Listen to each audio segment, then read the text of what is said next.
こんにちは、みほです。今回は防水シューズとサンダルがあれば何とかなるっていう話をしていきたいと思います。何かしながらゆるりと聞いてくださると嬉しいです。今日ね、朝散歩してきたんですよ。もうだいぶ暖かいですよね。なんなら帰るときは暑くてちょっと汗ばむぐらいでしたね。もう日中も夏のようですもんね。結構暑くて。で今日はサンダルで散歩してきたんですけど、そのサンダルっていうのがルナサンダルって言ってソールが薄いサンダルなんですよね。でソールが薄いので地面からの感覚が結構伝わってくるんですよね。なので体が自然と体への負担が少ないような着地の仕方っていうのが身についてくるということでですね、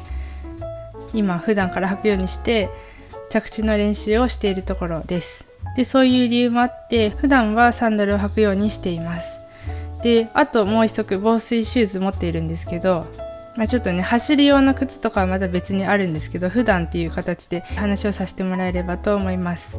この防水シューズっていうのが一足あると雨の日とか雪の日とか、あとは寒い時ですね、この時に履くことができて、便利なんですよね。もともとこの防水シューズっていうのが私登山もするんですけど、以前はよくしていて今は走る方メインにしてるんですけど、冬山をこう手軽に登ったりとか、ちょっと朝日見に行こうって言ったりとかですね、そういう時に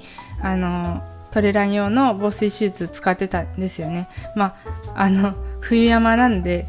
行き慣れた近くの山限定ではあるんですけど、そのトレラン用の防水シューズにチェーンアイゼンつければよっぽどねカチンコチンじゃなかったら登って帰ってくることができるので、それをメインに履いてたんですよね。で靴の数を減らしたいと思った時に冬山だけしか使えないっていうのはもったいないなと思って、で以前はよく行ってたんですけど、その冬山に今はめったに行かないというか年に数回しか行かないので、そのシューズをね普段でも履けるようにしたらいいかなって思ったのがきっかけですね。で実際その防水シューズ使ってみたらこれアルトラのオールウェザー2っていう商品なんですけど、アルトラのねトレランシューズの定番のローンピークっていうやつの防水バージョンみたいな感じですね。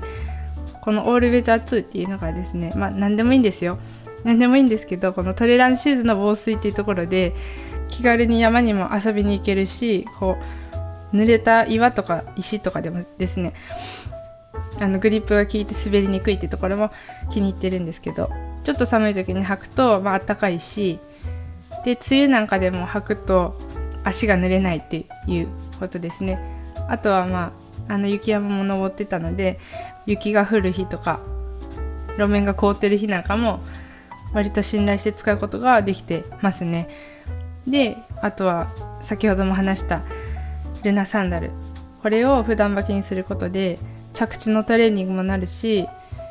冬なんかもですねそこまで寒くない日だったら旅型の靴下を履いてサンダルで過ごしていました。でこれもトレイルも行けるやつを持ってるんですけど、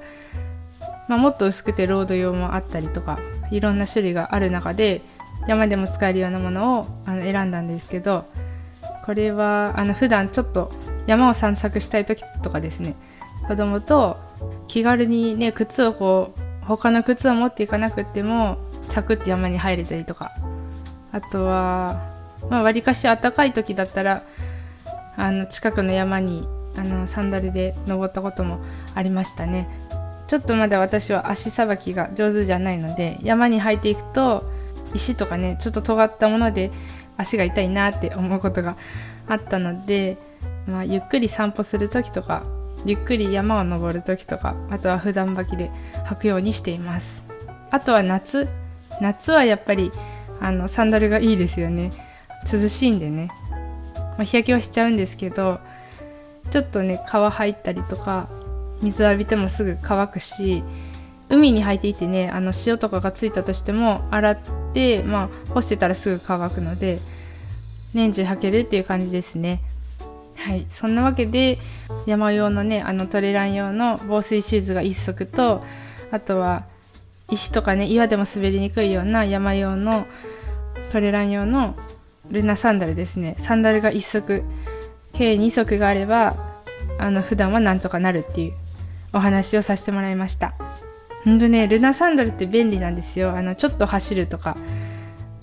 ていう時とかでも使えるし、